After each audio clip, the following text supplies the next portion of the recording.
안녕하세요. 어렵고 딱딱한 지식을 쉽고 재미있게 정리해드리는 지식 퀸입니다. 평범한 사람이 은퇴 후 40억 자산가로 사는 방법. 금리 1% 시대, 돈이 휴지가 되어가고 있다. 자산 10억을 가져도 한 달 이자는 겨우 50만 원. 은퇴 후부터 65세까지 10년간의 소득 절벽을 헤쳐나가는 방법.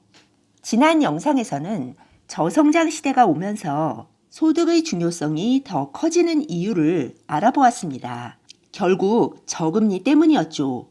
금리가 반으로 떨어지면 자산이 벌어들일 수 있는 소득은 반으로 줄고 근로소득의 가치는 2배로 늘어나는 것이죠. 제가 10년 전에 연금 상품에 하나 가입했는데요. 1년에 400만 원까지 소득공제를 받을 수 있는 상품이었습니다. 이제는 세액공제로 바뀌었죠. 그런데 65세부터 받는 돈이 너무 적어서 굳이 이런 상품에 15년간 돈을 넣어야 하나 고민이 되었습니다. 그때 보험 설계사가 이런 말을 해주더군요. 이 상품의 최저 보장 금리가 3%라는 사실에 주목하셔야 합니다.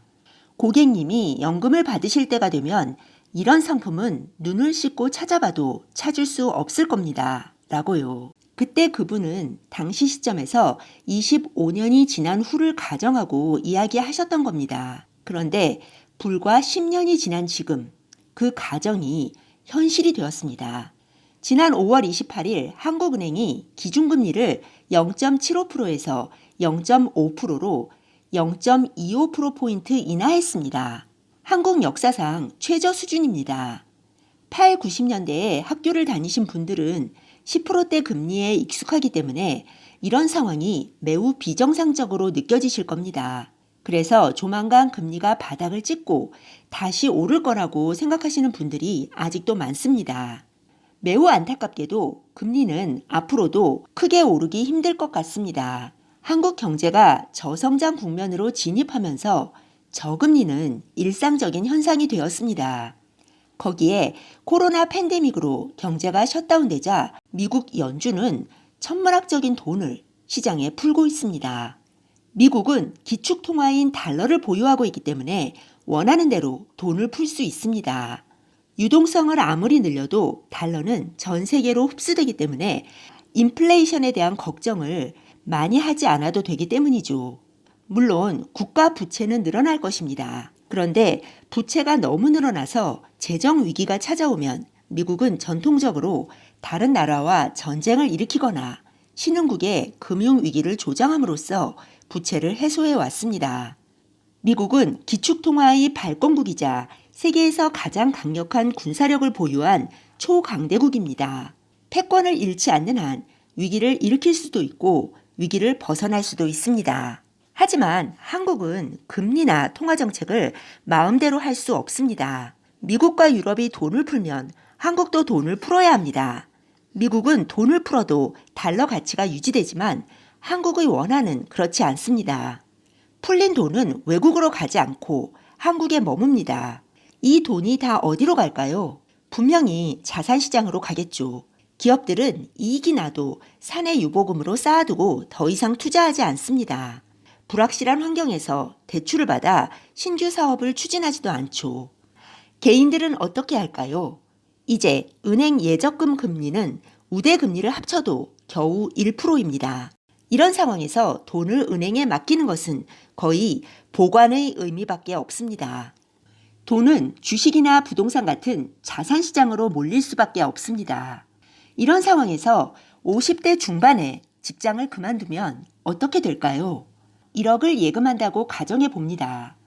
연간 금리가 1%라면 1년에 100만 원, 15% 세금 내면 85만 원, 한 달에 겨우 7만 원을 손에 줍니다. 즉, 한 달에 50만 원의 이자를 받으려면 7억, 몇 년 뒤에는 10억이 필요하겠네요. 한 달에 50만 원으로는 생계비로 턱없이 부족합니다. 사실 10억은 굉장히 큰 돈입니다. 1년에 2,500만 원씩, 즉 한 달에 200만 원을 쓴다면 무려 40년을 쓸 수 있는 돈입니다. 그래서 순자산 10억이 있으면 노후 준비는 어느 정도 되었다고 말하는 것이죠. 문제는 그 10억을 현금으로 갖고 있는 사람이 거의 없다는 것입니다. 보통은 살고 있는 집에 묶여 있죠. 그렇다고 집을 판다면 살 곳이 없어지고 오늘날처럼 통화량이 무차별적으로 확대되는 시기에 전액 현금을 보유하는 것은 너무나도 어리석은 짓입니다. 10억의 원금을 야금야금 쓰면서 산다면 죽을 때까지 버틸 수 있겠지만 중간에 큰 병에 걸리거나 자녀들이 손을 벌리면 조금씩 내어줄 수밖에 없습니다. 현실적으로 현금을 갖고 있으면 40년은커녕 10년, 20년 안에 다 써버릴 확률이 매우 높습니다. 그렇다고 자영업을 하겠다고 결심한다면 10억이란 돈은 2, 3년 안에 사라질 수도 있습니다. 그럼 어떻게 해야 할까요? 방법이 두 가지 있습니다. 하나는 내가 가진 유일한 자산, 즉 살고 있는 집에서 수익을 창출하는 것이고 두 번째는 내 노동력으로 수입을 창출하는 것입니다. 첫 번째, 집으로 수익을 창출하는 방법은 이미 여러 차례 다루었는데요. 조금 더 업그레이드된 내용을 다음번에 다루어 보기로 하고요. 오늘은 두 번째, 내 노동력으로 수입을 창출하는 방법에 대해 이야기해 보겠습니다.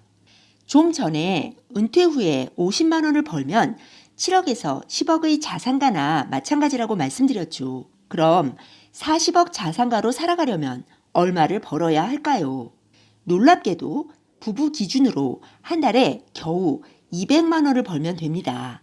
200만 원이 많게 느껴지실 수도 있겠지만 한 사람이 100만 원씩 벌면 된다는 이야기입니다. 게다가 계속 이렇게 벌 필요도 없습니다. 은퇴 후 국민연금이 나오는 시점까지만 최소한의 소득을 유지하면 됩니다. 지금 최저임금이 8,590원입니다. 100만 원을 벌려면 한 달에 116시간, 은퇴한 후에도 이렇게까지 일을 해야 하는지 반문하시는 분들이 있으시겠지요. 돈이 충분히 많다면 안 그러셔도 됩니다. 하지만 대부분의 평범한 가정에서는 200만 원도 턱도 없이 부족하다고 생각하실 겁니다. 아이들 교육이 안 끝난 가정도 많고 담보대출도 다 상환하지 못한 집도 있을 것입니다. 하지만 개인적으로 은퇴 후에는 소비 수준을 팍 줄이고 최소한의 생계비를 계산한 후에 우선 그만큼만 버는 것으로 시작하셨으면 좋겠습니다. 보통 은퇴 후에 재산을 말아먹는 가장 큰 이유가 씀씀이를 줄이지 않고 지금까지 써왔던 돈을 그대로 벌려고 하기 때문이거든요. 그래서 경험도 없이 프랜차이즈를 내거나 사업을 하게 되는 것입니다. 최소 생계비를 버는 것을 은퇴 후 1차적인 목표로 잡으면 평생 어렵게 모은 재산을 날릴 위험도 없고 목표를 달성하는 일도 매우 쉬워집니다. 그럼 평생 모은 자산은 언제 써야 할까요? 뇌과학자들에 따르면 나이가 들면 인간의 신체 능력은 꾸준히 떨어지지만 70세까지는 인지 능력이나 정신적인 능력이 건재하다고 합니다. 정신적인 능력 중에서 가장 크게 떨어지는 분야는 기억력이고요. 통찰력이나 상황을 전체적으로 파악하는 능력, 여러 가지 정보를 연계해서 종합적으로 파악하는 능력은 오히려 증가한다고 합니다. 즉, 인지 능력과 판단력이 건재한 70대까지는 일을 할 수 있다는 것입니다. 육체 노동보다는 되도록 머리를 쓰는 일을 해야겠지요. 이에 관한 자세한 내용도 차후 영상으로 다루어 보도록 하겠습니다. 결론적으로 재산이 많지 않은 평범한 사람이 100세 시대에서 살아남는 법, 저성장, 제로금리 시대에 40억 자산가로 살아가는 방법은 바로 60대까지는 최소한의 근로소득을 유지하고 평생 모은 자산은 중병에 걸리거나 인지 능력이 쇠퇴하는 7, 80대 이후를 위해 남겨놓는 것입니다. 80대 이후부터는 활동을 줄이고 건강을 돌보며 여생을 즐겨야겠죠. 통계에 따르면 통화량은 10년에 대략 2배씩 늘어났고 이에 따라 돈 가치는 10년마다 절반으로 떨어져 왔습니다. 하지만 앞으로는 달라질 것입니다. 지금 세계가 돈 푸는 속도를 보면 향후 5년 안에 돈 가치가 반토막이 날 수도 있습니다.